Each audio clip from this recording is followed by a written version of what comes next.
आज आप सुने भाद्रपद कृष्ण अमावस्या व्रत कथा।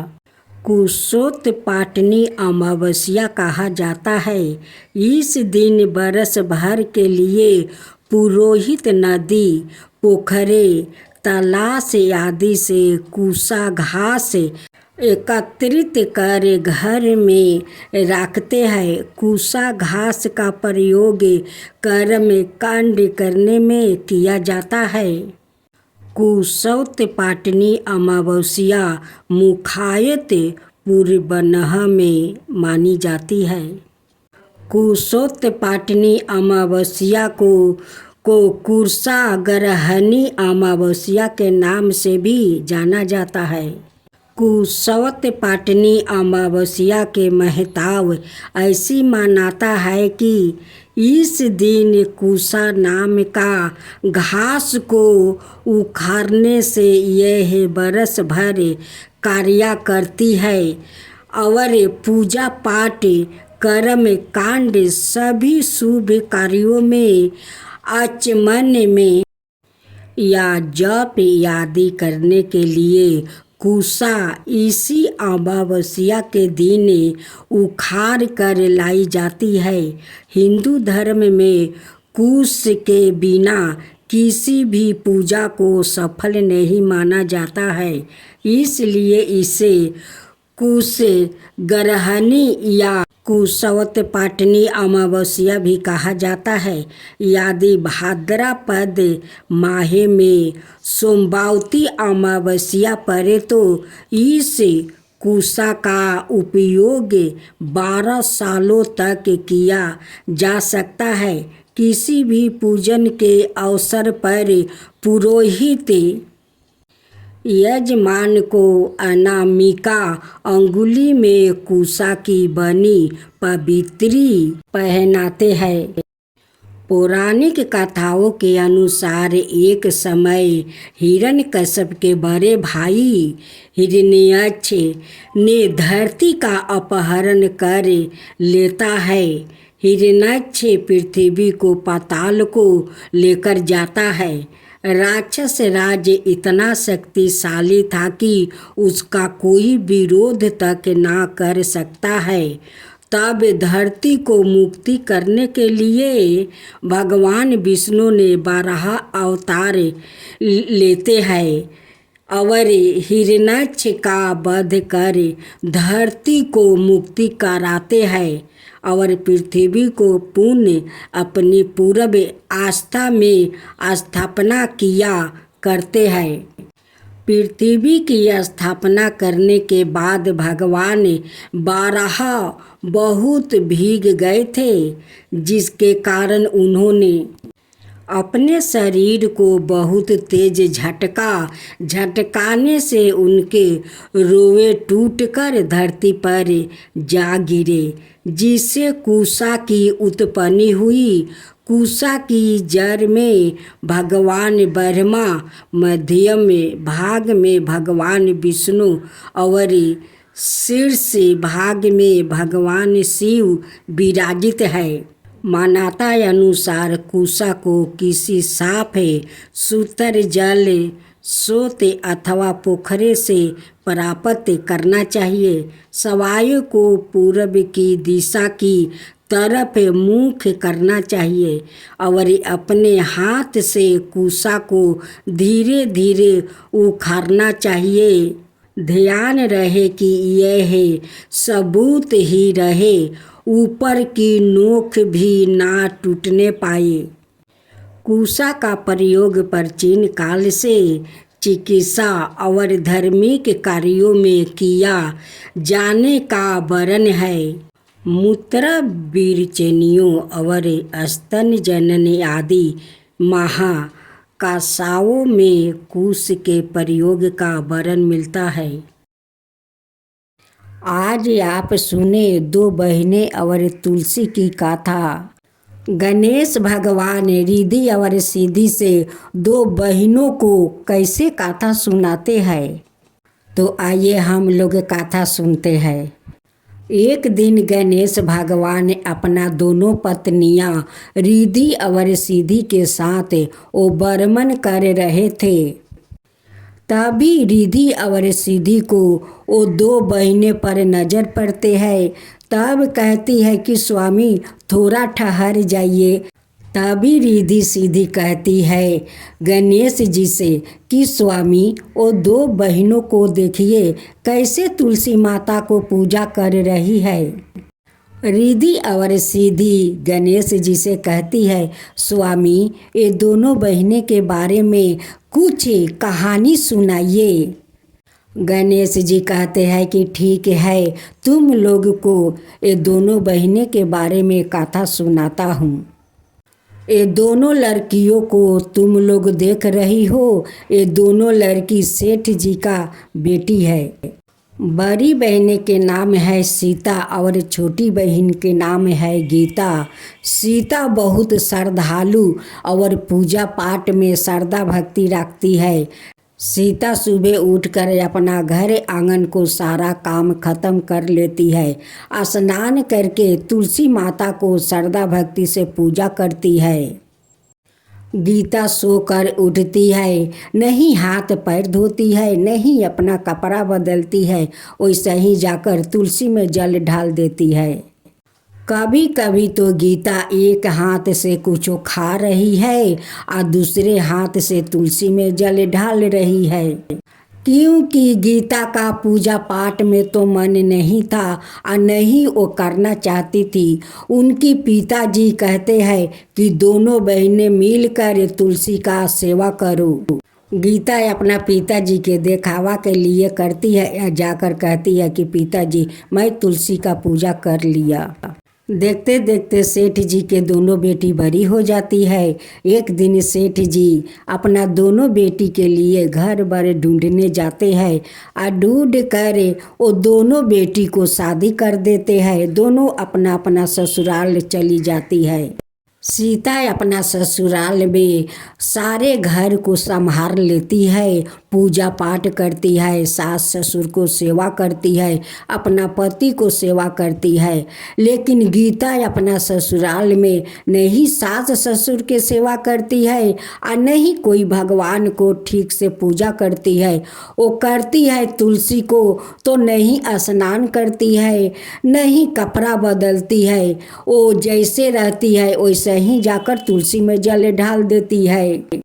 एक दिन तुलसी माता गीता का हरकत देख कर गीता का सारा संपत्ति नष्ट कर देती है। क्योंकि गीता ऐसी हरकत कर रही थी, एक हाथ जल देती है तो दूसरे हाथ से वो पाता छीर छीर कर खा लेती है। अपना जूठा हाथ जाकर तुलसी का मंदिर के पास धो लेती है। इसीलिए उनकी सारा धन नष्ट हो जाता है। एक दिन उनकी सास ससुर गीता का हरकत देखकर घर से निकाल देते हैं। कहते हैं कि जब से तू आई है मेरा सारा धन नष्ट हो गया, मेरा धन बिला गया। तू तो कुलच्छनी है, नहीं धर्म से पूजा पाठ करती है और नहीं घर के ठीक से काम करती है। तेरे कारण मेरा सारा धन नष्ट हो गया। तुझे मैं अब एक पल अपना घर में नहीं रखूंगी। तू चला जा, अपना महके चला जा। गीता रोती बिलखती अपना महके आ रही थी।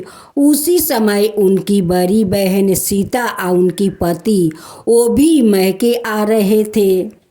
सीता अपनी गीता बहन को हालत देखकर बहुत दुखी हो जाती है और पूछती है कि बहन गीता तुम्हारा क्या हुआ कि तुम्हारा ऐसा हालत हुई है। गीता अपनी बड़ी बहन को कुछ नहीं बताती है। सीता समझ जाती है कि ये तो मैके में थी तो जैसे तैसे माँ तुलसी का मंदिर में जाकर जल देती थी, उसी कारण इनकी ऐसा हालत हुई है। सीता अपनी छोटी बहन गीता को अपना घर ले जाती है, वो महके नहीं जाती है। क्योंकि गीता का ये हालत देखकर पिताजी उदास हो जाएंगे, उसलिए सीता अपना घर लेकर चली जाती है। गीता को समझा बुझाकर कुछ धन देती है या धन देकर जाकर उनकी ससुराल में गीता को छोड़ आती है। उनकी सास ससुर को बुझा देती है कि अब ऐसा कभी वो नहीं करेगी, अब धर्म पालन करेगी। अब तो गीता अपना ससुराल में जाकर सास ससुर का सेवा करने लगी, तुलसी माता का पूजा करने लगी, विष्णु भगवान का पूजा करने लगी। अब बहुत धर्म निष्ठा से वो पूजा पाठ करने लगी, अपना सास ससुर को सेवा करने लगी। तुलसी माता गीता का श्रद्धा भक्ति देखकर उन पर प्रसन्न हो जाती है और उनकी सारे संपत्ति धन लौटा देती है। गीता उस समय माँ तुलसी का पूजा कर रही थी। उसी समय माँ तुलसी उन्हें दर्शन देती है। माँ तुलसी गीता से कहती है कि देखो बेटी, कभी भगवान को पूजा करो तो अच्छे से नहा धोआकर स्वच्छ हो जाओ, तब तुलसी माता का पूजा करो। कोई भगवान को पूजा करो तो नहा धोआकर स्वच्छ होकर पूजा करो। जो मनुष्य धर्म पूर्वक तुलसी माता का पूजा करते हैं, विष्णु भगवान का पूजा करते हैं, उन पर माँ तुलसी प्रसन्न होती है, विष्णु भगवान भी प्रसन्न होते हैं और उनकी सारे इच्छा पूर्ण कर देते हैं। गणेश भगवान रिद्धि और सिद्धि से कहते हैं कि रिद्धि सिद्धि ये दोनों बहनों को देखी माँ तुलसी का कैसे श्रद्धा भक्ति से पूजा करने लगी। उनकी बड़ी बहन अपना छोटी बहन को कितना अच्छा से समझा बुझाकर उनकी ससुराल में जाकर दियाती है और वो जाकर अपना ससुराल में अच्छे से सास ससुर को सेवा करती है, माँ तुलसी का पूजा करती है। और माँ तुलसी उस गीता पर प्रसन्न होकर उनकी सारे धन लौटा देती है। यही है माँ तुलसी और दो बहनें की कहानी। एक कहानी को समझी। रिद्धि सिद्धि कहती है कि हाँ स्वामी, मैं समझ गई। माँ तुलसी सारा देश दुनिया का घर घर में बास लेती है। यही माँ तुलसी का कहानी है। जय माँ तुलसी, जय माँ तुलसी। भक्त जनों, आज आप सुने भादो मास की आजा एकादशी व्रत कथा। इस आजा एकादशी व्रत कथा बहुत शुभ है भक्तों जनों। इसे करने से आपका सारे मनोकामना पूर्ण होने वाली है। भगवान तो कहते हैं कि मेरे ऊपर तुम आस्था रखो और श्रद्धा पूर्वक मेरे व्रत करो, मेरे कथा सुनो, जरूर तुम्हारा मनोकामना पूर्ण होगी। मन में आस्था होना चाहिए, श्रद्धा पूर्वक मेरी पूजन करना चाहिए, तभी तो भगवान प्रसन्न होंगे और तुम्हारा सारा मनोकामना पूर्ण करेंगे। कुंती पुत्रा युधिष्ठिर से कहने लगे, हे जनार्दन, भादो मास कृष्णा एकादशी का क्या नाम है और उसकी विधि और महात्म्य क्या है। भगवान श्री कृष्णा कहने लगे कि सब प्रकार के पापों को नाश करने वाली इस एकादशी का नाम आजा एकादशी है। इसके व्रत को करने से मनुष्य सब पापों से मुक्ति हो जाता है। जो मनुष्य इस दिन भगवान हर्षिकेश का पूजन करता है, उसको अवश्य ही वैकुंठ की प्राप्ति होती है। अब मैं इसकी कथा कहता हूँ, सो ध्यान पूर्वक सुनो। प्राचीन काल में हर्षि चंद्रा नाम का एक सत्यवादी राजा राज करता था। उसने किसी कर्म के वशीभूति होकर अपना सारा राज्य व धन त्याग दिया, साथ ही अपनी स्त्री पुत्र और सवाय को भी बेच दिया। वहाँ राजा चंडाल का दासा बनाकर सत्य को धारण करता हुआ मृतकों का वस्तु ग्रहण करता रहा, मगर किसी प्रकार भी सत्य से विचलित नहीं हुआ। कई बार राजा चिंता के समुद्र में डूबकर अपने मन में विचारने लगता कि मैं कहाँ जाऊँ, क्या करूँ जिससे मेरा उद्धार हो। इस प्रकार राजा को कई बरस बीत गया। एक दिन राजा इसी चिंता में बैठा हुआ था कि गौतम ऋषि आ गए। राजा ने उनको देखकर प्रणाम किया और अपनी सब दुख भरी गाथा सुनाई। राजा की यह बात सुनकर गौतम ऋषि ने कहा, हे राजन, तुम्हारे भाग्य में आज से 7 रोज बाद भादो मास कृष्णा पक्ष की आजा नाम की एकादशी आएगी। तुम विधि पूर्वक उस व्रत को करो। इस व्रत के पुण्य के प्रभाव से तुम्हारे समस्त पाप नष्ट हो जाएंगे। इस प्रकार राजा से कहकर गौतम ऋषि तो उसी समय अंतर्ध्यान हो गए और राजा ने उनके कथा अनुसार एकादशी आने पर विधि पूर्वक व्रत और जागरण किया। उस व्रत के प्रभाव से राजा के समस्त पाप नष्ट हो गया। स्वर्ग में बाजा बाजने लगा और पुष्प की वर्षा होने लगी। उसने अपने मृतक पुत्रा को जीवित और अपनी स्त्री को वस्तु और आभूषणों से युक्त देखा। उस व्रत के प्रभाव से उसको पूर्ण राज्य मिल गया और अंत समय में अपने परिवार सहित स्वर्ग को गया। हे राजन, यह सब आजा एकादशी के प्रभाव से हुआ है। अत जो मनुष्य श्रद्धा के साथ विधि पूर्वक इस व्रत को करते हुए रात्रि में जागरण करते हैं, उनके समस्त पाप नष्ट होकर अंत में वो स्वर्ग लोक को प्राप्ति होते हैं।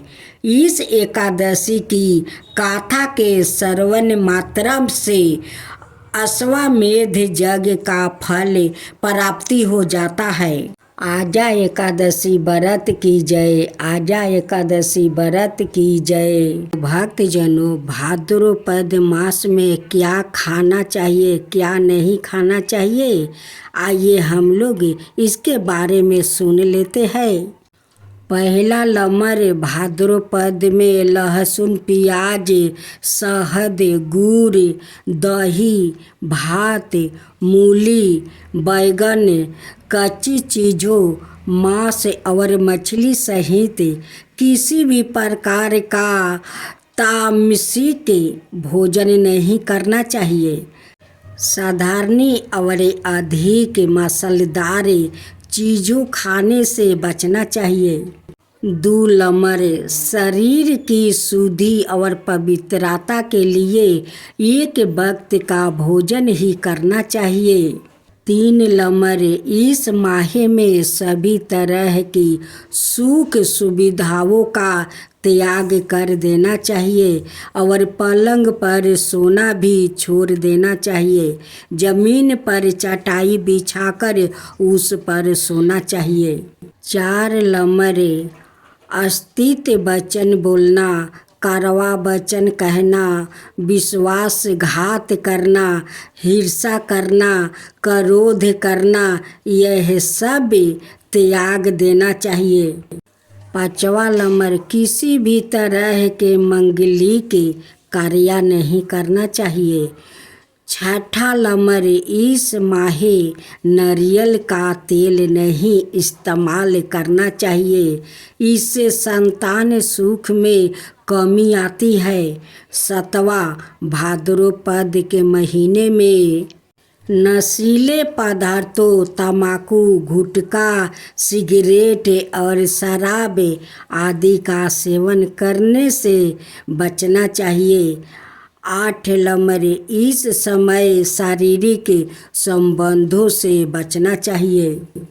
भाद्रपद अमावस्या के दिन पितृदोष से मुक्ति के लिए आटे के दीपक में तिल के तेल का प्रयोग करें और मोनी की भांति बनाए। दीपक में कुछ काले तिल भी डाल दे और उसे घर की दक्षिण दिशाओं में रख दे। इसके बाद कपूर को घर के मुख्य द्वार पर जलाए। ऐसे करने से पितरों शांत होते हैं और पितरों का आशीर्वाद प्राप्ति होता है। साथ ही घर की नकारात्मकता दूर होती है और सुख समृद्धि का वास होता है।